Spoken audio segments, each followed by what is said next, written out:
Hello, and welcome back to the channel.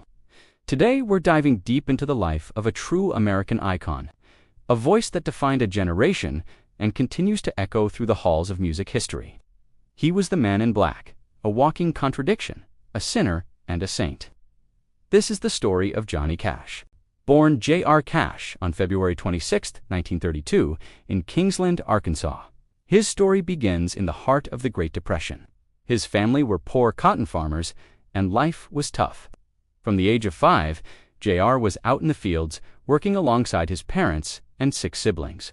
It was there, amidst the sweat and soil, that he absorbed the sounds that would shape his music, the gospel hymns his mother sang, and the rhythmic work songs of the field hands.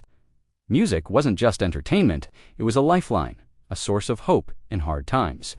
A tragic event that would haunt him for his entire life was the death of his older brother, Jack, in a mill accident. This profound loss instilled in him a deep-seated melancholy that would later surface in his most soul-stirring ballads. When he came of age, he enlisted in the United States Air Force, which took him to Landsberg, West Germany. It was there that he bought his first guitar and started his first band, the Landsberg Barbarians. It was also in the Air Force that he was given the name John R. Cash, because the military wouldn't accept initials. After his service, he settled in Memphis, Tennessee, a city buzzing with a new, raw sound. He worked as an appliance salesman, but his heart was set on music.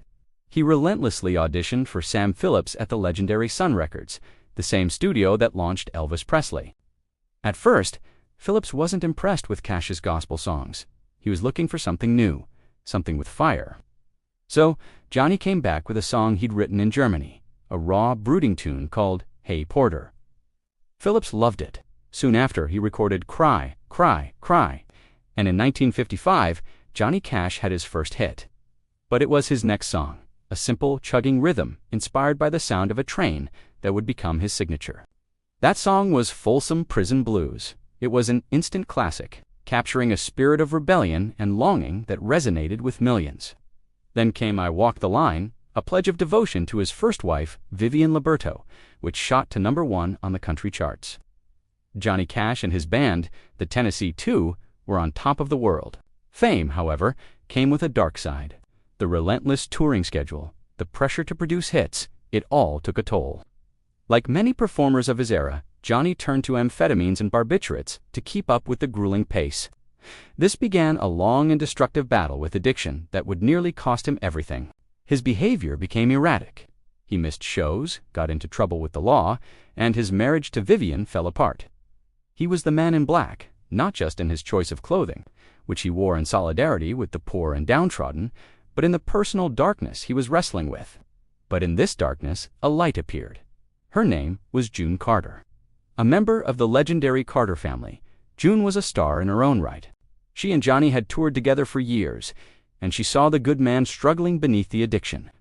With her unwavering support and deep faith, she helped pull him back from the brink. It was a long and difficult road, but June's love was his anchor. He proposed to her on stage in 1968, and their love story would become one of the most celebrated in music history. That same year, a revitalized Johnny Cash recorded what many consider to be his masterpiece. At Folsom Prison, the idea of recording a live album inside a prison had been a passion project of his for years. The record company was hesitant, but Johnny insisted. The result was electrifying. The raw energy, the cheers of the inmates, Cash's empathy for the forgotten men behind bars was all captured on tape. The album was a massive success, revitalizing his career and cementing his image as a champion for the underdog. He followed it up with another successful prison album at San Quentin, which gave him his biggest hit, A Boy Named Sue. From 1969 to 1971, he hosted The Johnny Cash Show, a television variety program that broke all the rules. He featured artists from every genre, from Bob Dylan and Neil Young to Louis Armstrong. He used his platform to discuss social issues, to give a voice to Native Americans, and to advocate for prison reform.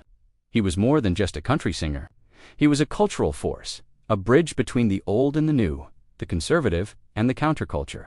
Throughout the 70s and 80s, Johnny continued to record and tour, but his commercial success began to wane as country music shifted towards a more polished, pop-oriented sound.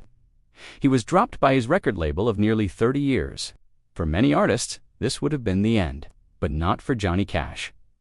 In the early 1990s, he connected with producer Rick Rubin, a man known for his work with rock and hip-hop acts. Rubin stripped Cash's music down to its core, just his voice and an acoustic guitar. The result was the American Recordings series. These albums were a revelation. They introduced Johnny Cash to a whole new generation. He covered songs by artists like Nine Inch Nails, Soundgarden, and Depeche Mode. And he didn't just sing them, he inhabited them. His haunting rendition of Trent Reznor's Hurt became his final, defining statement. The accompanying music video, a poignant montage of his life, is one of the most powerful ever made. It shows a man frail in body, but with a spirit that remained unbreakable. In 2003, his beloved June passed away. Just 4 months later, on September 12, 2003, Johnny Cash followed her. He died from complications from diabetes, but many said he truly died of a broken heart. Johnny Cash's legacy is immeasurable. He was a pioneer of rockabilly, a country legend, a gospel singer, and a folk hero. He sold over 90 million records and left behind a catalog of songs that are as powerful today as the day they were written. He was a voice for the voiceless, a poet of the human condition, and a testament to the power of redemption. He was, and always will be, the man in black. Thanks so much for watching. If you enjoyed this, look into the life of a legend. Don't forget to hit that like button, subscribe to the channel, and ring the bell so you don't miss our next video. We'll see you in the next one.